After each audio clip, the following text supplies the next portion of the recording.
আজ একটা ফাঁকিবাজি রেসিপি আপনাদের সঙ্গে শেয়ার করব। 350 গ্রাম রুই মাছ আছে। মাছগুলোকে একটু পিসটা ছোট করে নিয়েছি। মাছটা অবশ্যই টাটকা নিতে হবে। তারপর 2 চামচ ভিনিগার দিয়ে 10 মিনিটের জন্য ম্যারিনেট করে রেখে দেবো। তারপর 10 মিনিট বাদে ভালো জল দিয়ে ভিনিগারটাকে ধুয়ে নেব। তারপর একটা মশলা করে নেব। 2 চামচ পোস্ত আর 2 রকম সর্ষে, 1 চামচ আর পরিমাণ মতো লঙ্কা দিয়ে একটা পেস্ট করে নিলাম। সেই পেস্টটাকে ডাইরেক্ট একটা টিফিন বক্সের মধ্যে নিয়ে নিচ্ছি।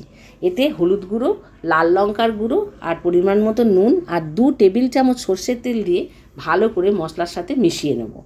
তারপর মেশানো হয়ে গেলে আর একটা জিনিস দেবো, সেটা হলো 1 টেবিল চামচ টক দই দিয়ে সেটাকেও ভালো করে মিশিয়ে নেব।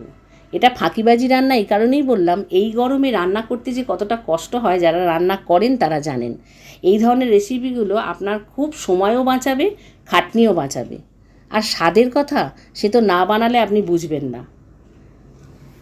একটা রেসিপিতেই আপনার পুরো ভাত খাওয়া হয়ে যাবে, এতটাই স্বাদ হয় এই রান্নার।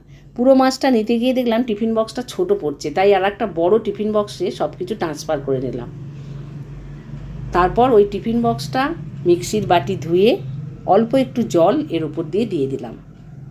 কয়েকটা কাঁচা লঙ্কা চেরা সেটাও দিয়ে দিলাম। আর দেব 2 টেবিল চামচ সর্ষের তেল ওপর দিয়ে ছড়িয়ে দেব। তারপর টিফিন বক্সটার ঢাকনা বন্ধ করে একটা কড়াইতে প্রথমে একটা স্ট্যান্ড বসিয়ে জলটাকে ভালো করে গরম করে নেব। তারপর 20 মিনিটের জন্য এটাকে রান্না করে নেব। রান্নার সময় ফ্লেমটাকে একদম লো রেখে দেবেন।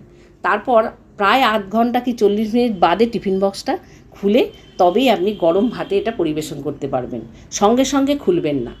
রান্না করার পর আধ ঘন্টা থেকে 40 মিনিট সময় দেবেন এটাকে ঠান্ডা হতে, তবেই মাছটা পুরোপুরি রান্নাও হবে আর এর স্বাদটাও একদম ঠিকঠাক হবে।